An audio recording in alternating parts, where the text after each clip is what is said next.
Assalamualaikum warahmatullahi wabarakatuh, saudara.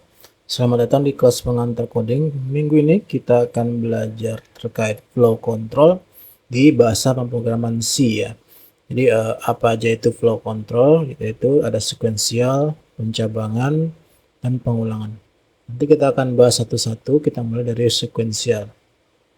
Oke, saudara, sudah terlihat di layar ada 3 bentuk flowchart. Jadi flowchart yang pertama itu adalah sekuensial, di mana merupakan contoh paling dasar dari bentuk alur flow control ya. Jadi setiap program itu akan dikerjakan satu persatu seperti dilihat di gambar, ada kotak-kotak gitu. Dan yang sebelahnya itu adalah flowchart yang bentuk pencabangan. Jadi ada terbagi dua ya prosesnya. Ada proses yang ketika dia bernilai true, dan proses ketika dia pengecekan logikanya bernilai false.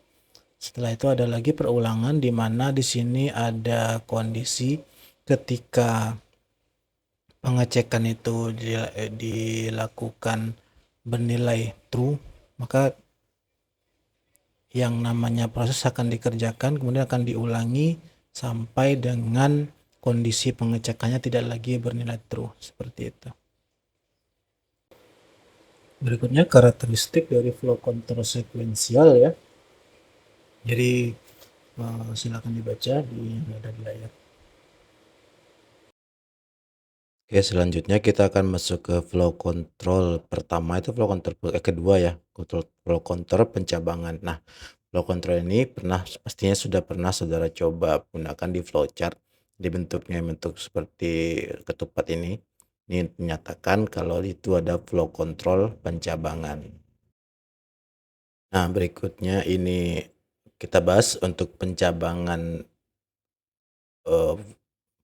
if atau bentuk pertama itu if. Ini adalah bentuk pencabangan yang setengah sempurna ya, artinya kita cuma mengecek kalau dia bernilai true kita kerjakan sesuatu. Contohnya di layar, kalau dia bernilai true di sini, maka kita akan munculkan kalimat selamat Anda mendapat hadiah. Kalau tidak, maka terima kasih sudah berbelanja. Nah, ini kalimat ini cuma muncul ketika total belanja di atas 100.000, di mana ini adalah program untuk mengecek apakah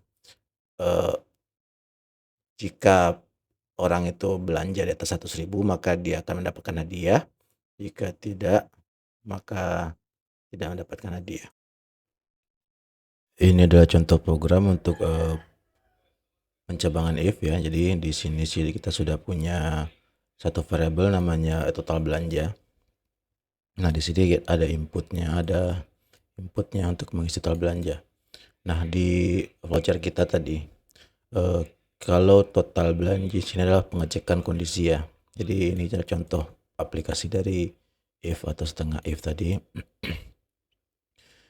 Di sini kita pengecekan kondisi menggunakan yang namanya operator perbandingan ya, operator logika. Ingat, operator logika ini akan selalu menghasilkan nilai true atau false ya. Cuma menghasilkan dua nilai, true atau false. Kalau true itu dia sama dengan angka 1, kalau false dia sama dengan angka 0. Nah, kalau lihat di sini, misalnya ketika kita inputkan total belanja lebih dari 100.000, maka dia akan bernilai angka 1 yaitu true. Jika true, maka bagian program yang ada di blok ini akan dikerjakan. Coba kita ulang lagi cara bikinnya. Jadi ingat ya, kalau bikin if itu if dalam kurung ada, nah di dalam kurung ini adalah pengecekan logika apa yang mau kita cek. Di sini kasusnya berarti kita panggil variabel total belanja, total underscore belanja. Nah, jika dia sama dengan atau besar dari sama dengan atau besar dari 100 ribu ya, maka akan muncul tulisan dalam kurung kurawal ini printf selamat Anda mendapat hadiah, seperti itu. Jangan lupa titik koma di akhirnya. Nah, kalau dia tidak bernilai true, artinya total belanja ini lebih kecil dari 100.000, maka perintah dalamnya tidak akan dikerjakan. Maka yang baru dia akan langsung lanjut ke perintah berikutnya yang ini ya, expression berikutnya yang ini. Selanjutnya adalah bentuk pencabangan yang kedua, yaitu bentuk pencabangan lengkap ya. Ini di sini di layar sudah ada. Ini contoh program untuk mengecek apakah password yang diinputkan itu benar atau tidak. Jadi ketika benar akan muncul tulisan selamat datang bos. Kalau salah dia akan muncul tulisan password salah, coba lagi kayak gitu. Nah, kemudian kalau dia benar dia akan tetap kalau dia benar dia sudah segera ke sini. Terima kasih sudah menggunakan aplikasi kami. Jadi nanti kita akan cek contoh programnya. Ini adalah contoh aplikasi dari program if left lengkap ya. Jadi di sini kita sudah punya satu buah variabel namanya variabel password. Di sini inputnya. Jadi di sini kita akan mencek apakah variabel password itu sama dengan copy. Nah, string cmp ini gunanya untuk mencek apakah isi dari variabel ini sama dengan kalimat ini. Jika dia sama, maka dia akan memberikan nilai angka 0 untuk string strcmp ini. Nah, itu setelah dia string strcmp ini memberikan angka 0, baru kita bandingkan dengan angka 0 di sini, maka dia akan bernilai true ya. Ini satu expression ini bernilai true. Nah, karena dia bernilai true, maka if-nya akan bernilai true, maka dia akan mengerjakan program yang ini.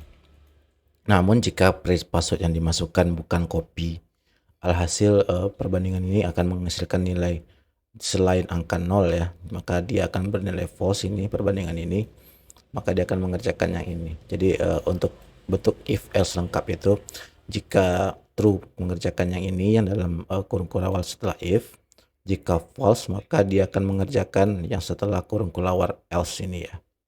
Baru setelah akhir kita baru masuk ke program expression yang ini. Oke, selanjutnya bentuk pencabangan if else yang berikutnya ya, namanya if else if. Jadi jika dia tidak true, maka kita akan melakukan pengecekan lagi seperti itu. Jika dia tidak true, melakukan pengecekan lagi. Ini contoh aplikasinya ya. Jadi di sini kita akan mengecek apakah nilai seseorang itu besar dari 90 awalnya. Jika iya maka grade-nya adalah A, langsung tampilkan grade selesai program. Tapi jika tidak, kita cek lagi apakah nilainya di atas 80. Kalau iya berarti dia dapat di grade B, jika tidak maka dia nilainya 70. Jadi jika dia pengecekannya kembali itu ketika dia bernilai false. Jadi penilai false-nya itu akan melakukan pengecekan ulang seperti itu. Ini adalah contoh program untuk bentuk pencabangan if else if ya. Di sini kita ada pengecekannya menggunakan if. Jadi kita ada variabel namanya variabel grade, sama satu lagi variabel namanya variabel grade, sama satu lagi nama variabel nilai.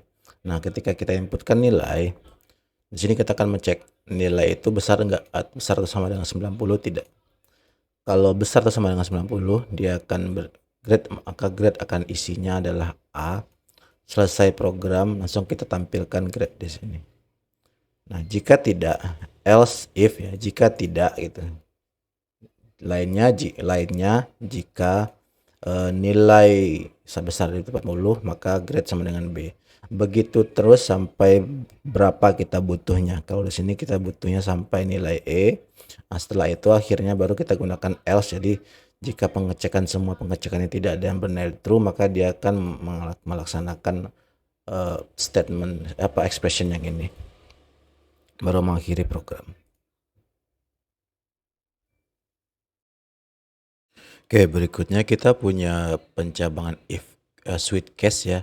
Ini pencabangan yang jarang digunakan sebenarnya, tapi Anda harus tahu karena emang ada yang seperti ini. Jadi sistemnya pencabangan switch case ini kita deklarasikan variabel dalam bentuk kurung ini ya. Kemudian cara bacanya di kasus variabel ini berisi kayak gini misalnya gitu. misalnya berisi A misalnya, maka kerjakan blok kode yang ini.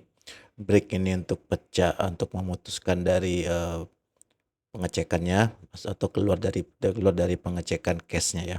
Dan ada lagi di blok default. Nah, yang ini untuk program yang dikerjakan jika semua pengecekannya atau semua cache-nya itu nggak ada yang bernilai true, maka dia akan mengerjakan blok default. Kita akan cek programnya seperti apa. Oke, contoh program untuk switch cache ya. Jadi di sini kita ada input. Ini flowchartnya sama dengan flowchart yang kita pakai di if else if tadi. Nah, tapi di kasus ini kita menggunakan pencabangan yang modelnya switch. Nah, ada grade di sini kita inputkan.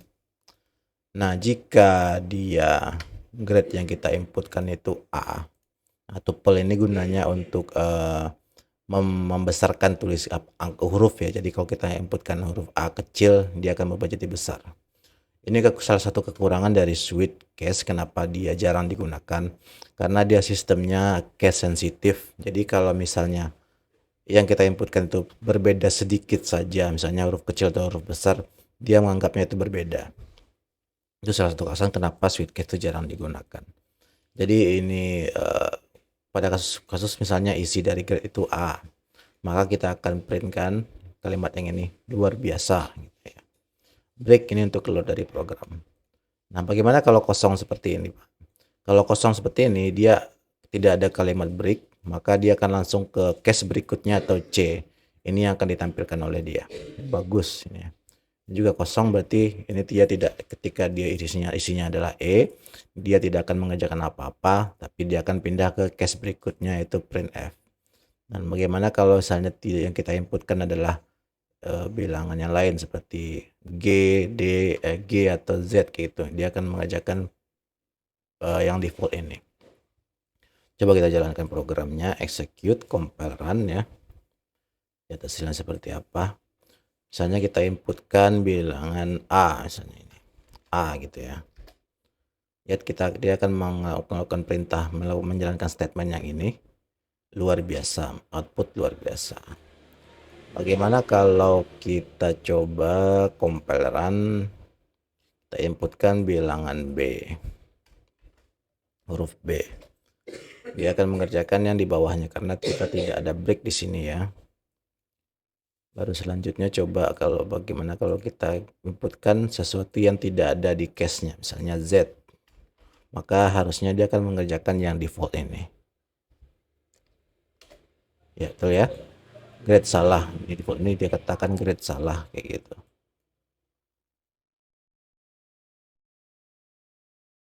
Berikutnya bentuk pencabangan berikutnya yaitu pencabangan operator terari. Nah, ini pencabangan bentuk yang istilahnya penyederhanaan dari bentuk if else. Jadi kalau kita if else kita bikin semuanya dari awal, if dalam kurung else gitu ya.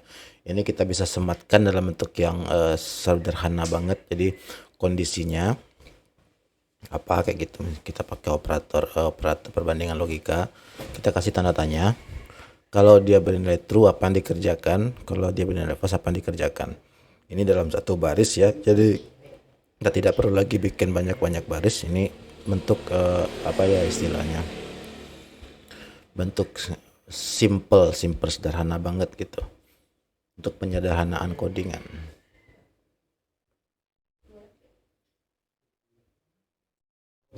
Ini contoh programnya untuk bentuk terari ya. Jadi kita bisa sematkan saja di setelah printf kayak gini. Dalam kurung kita cek apakah variabel jawaban ini berisi angka 7, di mana pertanyaannya gimana. Ini program untuk mengecek apakah hasil 3 tambah 4 sama dengan 7. Jadi kita arahkan user itu untuk menginputkan angka 7 gitu ya. Nah, ketika dia menginputkan angka 7 artinya sama dengan misalnya jawaban ini berisi angka 7, maka kita cek apakah sama dengan 7 menggunakan operator logika perbandingan. Jika sama maka ini akan bernilai true. Nah, ketika true ini akan digunakan seperti itu. Kalau salah ini akan digunakan. Coba kita jalankan programnya. Compile run. Saya coba inputkan angka 7, enter ya. Nah, lihat jawaban Anda benar gitu. Selain itu dia akan memunculkan kalimat jawaban Anda salah. Coba kita masukin misalnya 9. Ini jawaban Anda salah. Jadi ketika dia bernilai false yang ini, maka ini akan digunakan. Berikutnya bentuk pencabangan terakhir, pencabangan besarang ya. Artinya ada if di dalam if. Jadi contoh flowchartnya kayak gini. Ini program untuk pertama kita cek dulu apakah username yang diinputkan itu sama dengan coding. Nah, kalau betul kita cek lagi apakah passwordnya sama dengan program ya. Kalau iya baru kita munculkan kalimat selamat datang, baru selesai program. Kalau tidak, misalnya di sini. Kalau misalnya kasus pertama username-nya sama betul gitu, username coding. Dan passwordnya salah, password misalnya kita inputkan yang lain, maka dia akan muncul tulisan ini, password salah, coba lagi. Dan begitu juga kalau misalnya username salah, dia akan pindah ke sini. Jadi ada 3 jalur ya yang kita gunakan. Ini dia implementasi programnya. Jadi kita di sini punya 2 variabel ya. Variabel pertama adalah username dan variabel kedua adalah password. Jadi di sini kita lihat di sini kalau if bersarang itu ada dalam kurung kurawal ini. Jadi dalam kurung kurawal setelah if ada if lagi. Itu maksud dari if bersarang. Jadi dalam if ada if. Kita juga bisa bikin di else ini. Terserah kita. Misalnya kita pakai di sini if apa gitu misalnya. Itu juga bisa digunakan. Nah, pada kasus ini kita akan melakukan pengecekan password, di mana pertama untuk bisa login itu peserta orang yang menginputkan data. Orang yang menggunakan program ini harus pertama menginputkan username sama dengan coding dan password variabel password yang berisinya juga harus program. Jika tidak betul keduanya, maka statement ini akan dikerjakan. Selamat datang bos gitu ya. Jika yang benar cuma coding saja dan passwordnya false, maka ini akan dikerjakan. Program salah, password salah, coba lagi. Tapi jika dari awal memang username yang salah, maka langsung ke sini. Anda belum terdaftar. Kita coba contoh programnya. Pertama kita coba inputkan dulu, misalnya passwordnya username-nya salah, misalnya username-nya saya misalnya, passwordnya siapa kayak gitu. Lihat kan, Anda belum terdaftar karena dia akan langsung bernilai false dan pindah ke sini. Coba kalau kita inputkan username-nya betul, passwordnya salah, gimana bentuknya? Username-nya coding misalnya. Coding, passwordnya misalnya 123. Lihat ya, dia akan mengerjakan yang ini. Password Anda salah, coba lagi. Nah, untuk mencapai yang ini maka dia harus true keduanya. If ini true, maka contoh programnya seperti ini. Username-nya coding.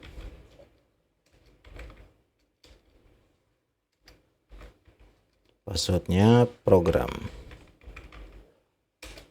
Lihat, betul ya, sesuai dengan gambar dari flowchart yang tadi.